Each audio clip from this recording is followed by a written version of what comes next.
What's up, everybody? I'm Marcus. I'm Ryan. And together, we are the Northwest Sports Fanatics. Back at you guys with our daily Northwest Sports Fanatics news, rumors, right? Highlights, gossip. Highlights coming soon, though. Don't forget about that. And just to let y'all know what's going on in the world of sports.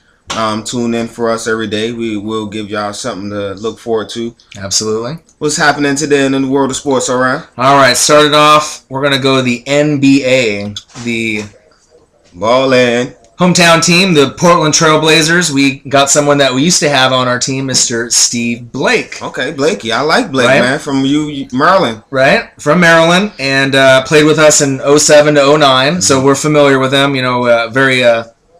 very well known as a fan favorite, pretty much here in Rip City. But after he left us, he had a trip, obviously, with the Lakers, Clippers, and the Warriors. So he's kind of come full circle, come back home. 2 years, $4.2 million. So we didn't overpay. We didn't give him $10, $12 million or anything like that. Does have a player option in the second year. So we'll see how that goes. Mo Williams, rumored, is out. And the Mavericks are interested. So, unfortunately, we had Mo for a short period of time, kind of like Jamal Crawford, Jay Crossover. These kind of 1 or 2 year rentals. It's like a nice car, like a Ferrari. You're just renting it for a year or two or, a few days. Speaking of the Mavs, I also hear they're interested in the Birdman. In the Birdman. So they've been talking with the Birdman, Chris Anderson, see if they can get him down there in Dallas. Right, trying to break up the whole the Heatles, the squad there. Bosch to maybe Houston, and then the Birdman leaving, maybe Ray Allen going to Cleveland. So stay tuned. We'll have to kind of see how it pans out. And moving forward, we're going to go to boxing. Okay. All right, we're not talking UFC. So, with boxing, it's only one name in boxing. So let me guess who you're talking about. Right, so we got Floyd Mayweather. Okay. All right, so of course we're going to talk about him, the only person to talk about, obviously in boxing. We're going to have a rematch. Mayweather, Maidana 2. Oh, okay. Okay, so I know fans have been looking forward to this. I mean, a lot of people want UFC, and they want all the UFC they can get. But on the side note, there is some boxing that's decent, right? And it's booked for September 13th. So we don't have to wait too long. It's coming up pretty quick. MGM Grand. So it's a nice little showcase. Garden Arena there. Right around the corner. Showtime, pay-per-view. And this is going to be Mayweather's 4th bout in his 6-fight deal. Okay. So after this, he got 2 more. 2 more. Before he hang him up. Before he hangs it up, right? Wow. Mayweather's record, 46-0. Let's say it again. 46-0. This is like some Rocky Marciano undefeated streak he has going on, right? 26 KOs. So he'll knock a guy out once in a while. Not every time, but, he's kind of a scrapper, right? And then you go in Maidana, right? 35-4. Okay. Respectable. He's not as good. 31 KOs. He's got a little bit of power, but obviously... Maidana is tough. That last fight was, everybody been wanting a rematch. They say Floyd won, but it was kind of I remember when we were watching the fight together, and the judges called the first... a draw, 114 to 114, and we looked at each other and we kind of were like, uh-oh. Rematch written all over. Right, and obviously Mayweather won by decision, but it was kind of close, though. It kind of worried some people there. Yeah, it was kind of close. Right, nice kind of makes you wonder if it's rigged or not. You know what I mean? Is this rigged? You know what I mean? But that's another story for another day. Yeah. But that's what's going on right now, obviously, for boxing, so stay tuned. It should be an excellent fight. I know, pay-per-view. Floyd. Let's get an interview. Let's get it. All right, and last but not least, we're going to go with the NFL. Okay. All right, we're going to talk... Almost here, man. Right? We got about a month away from that Hall of Fame game versus the Bills and the Giants. So ready to lace it up, right? And we're going to talk about a wide receiver today, one of the best that's ever played the game, Andre Johnson. Oh, yeah, Hall of Famer. Hall of Famer, right? He's earned... he was going to earn about $10 million this year, right? But he's got a little contract dispute, and he wants out now.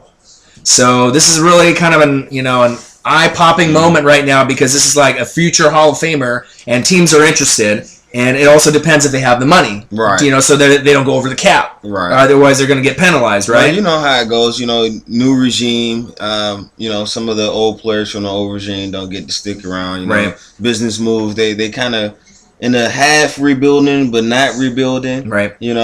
Who are some of the teams that's interested in him? Wow, there's quite a few right now. I think first off, we got to start with the New England Patriots. Oh, right, because they always know how to go after a wily vet. We had the whole Ocho Cinco experiment a couple years back. Randy Moss, so they like to bring in some Brandon Lloyd, some of the older vets. And just think, with Darrelle Revis coming from the Bucs to New England. You lost, obviously, Aqib Talib, but now you get a guy that went to a Pro Bowl after the ACL. One of the best. Right? He might get back to Revis Island, right? And just imagine if you had a nice offensive weapon instead of all those young rookies and first and second year receivers that you had. They didn't play that bad last year, but imagine if you had a true number one. That might put Tom over the edge. You might actually be able to get back in the Super Bowl. You might be able to get back to the Super Bowl over Denver. If you get an Andre Johnson out there for New England, so could be the missing link to the championship. That New England has been desperately looking for. And you definitely know Bill Belichick, one of the best coaches of all time. He knows how to get the best out of all his players. Absolutely.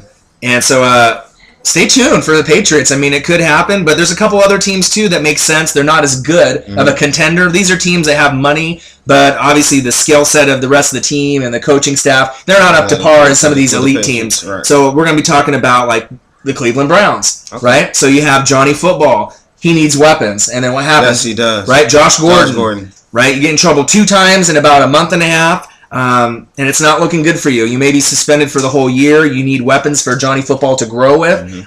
Ben Tate is a former teammate of Andre Johnson, who in free agency went to Cleveland, is courting him. So I don't know if that will have any impact on if he wants to go there, but he could make a nice little relationship between Johnny and Andre Johnson. We could have something special next year. That's a nice tandem there. You know what I mean? You're already going to be behind the 8 ball with Cincinnati and Baltimore and the Steelers. So if you do get someone like that, I think that kind of evens the playing field a tad. If they can get some good running game from Tate and Andre can catch the ball. Cleveland's defense is always up to par each and every year. Right.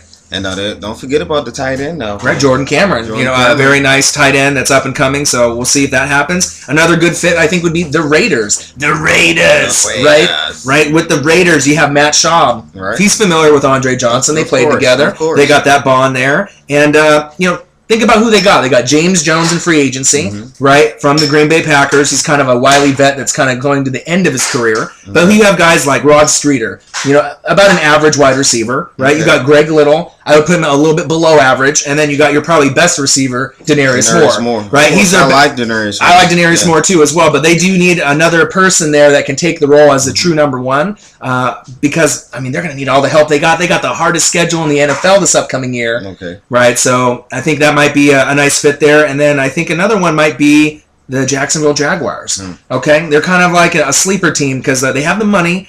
But Justin Blackman, has the problems with the suspension. Suspension, and you do have the money there, and they need all the help they can get. They lost MJD to Oakland, obviously, so their running game might not be as good. They did pick up some Seahawks, right, on defense. So to bolster their defensive line. Right, and then they have the coordinator, obviously that is the head coach now from Seattle now on Jacksonville. So that's another team there that you could look out for. And then I have a couple other teams that I don't think maybe they'll go there, but it makes sense. Just to have their name out there. Just to have their names out there. So I got to go teams like Carolina Panthers. Right? Their wide receiving core is depleted. You lost Steve Smith. You lost pretty much everyone you had. You drafted, right, Brandon LaFell. You drafted Kelvin Benjamin from Florida State, right, who's a solid up-and-coming wide receiver, but who else? Who else do you? That's it. That's all you got. So, obviously, adding an Andre Johnson would make sense there, That's and nice. give Cam a nice little weapon. I imagine that would make him do a little Superman, make him happy, right? And then Seattle Seahawks, right, up here, the Northwest champions, right? No, man, that can't happen. I veto that. They're pretty crafty, and if just think about this, veto that. Right? Russell Wilson, right, won his first Super Bowl without a true number one. And imagine if you had a true number one, you could have him, right? You drafted, obviously, our guy, from Colorado, Paul Richardson, P. Rich, right? So you got him there with the speed, maybe Percy Harvin healthy, you got Doug Baldwin, and then maybe a little Andre Johnson sprinkled on top. I wouldn't put nothing past Pete Carroll, so right now, no. Yeah, well, for the rest of the league, let's hope no. And then 2 more teams I want to discuss real quick, the Jets, right? You got Geno and Mike Vick, right? You have Eric Decker. He's not a true number one, right? He's a number 2. Add Andre Johnson into the mix of that. I think that makes Geno's job and Michael Vick's job a lot easier. Obviously with the chemistry that they could build with a vet like that. And he's a hard worker. We already know Andre Johnson's hands are one of the best in the NFL. Of course. Even though he's aging kind of like a Larry Fitzgerald. Don't sleep on those guys. They still make touchdowns. And then Ravens. Think about this. This is kind of a twist I was just kind of thinking a couple minutes ago. All right. Their new coordinator is who? Gary Kubiak.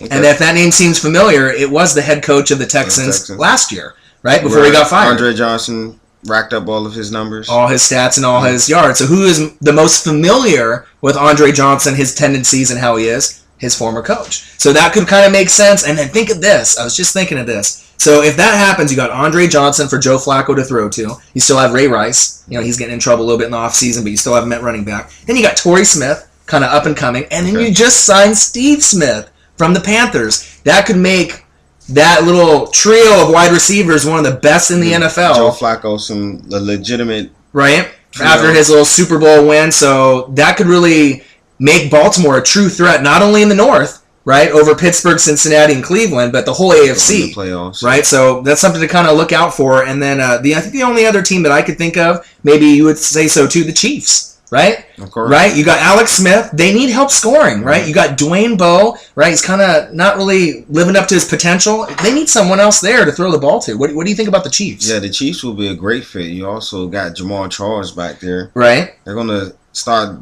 to stack 8 in the box for him. Right. He needs some weapons out there for Alex Smith and Dwayne Bowe. Get him some help. And just think if Alex Smith goes down with that injury, then we'll be able to see who I want to see, Mr. Aaron Murray, right, from Georgia, maybe get a shot to lead, obviously Andy Reid's team. But those are the teams right now to look out for.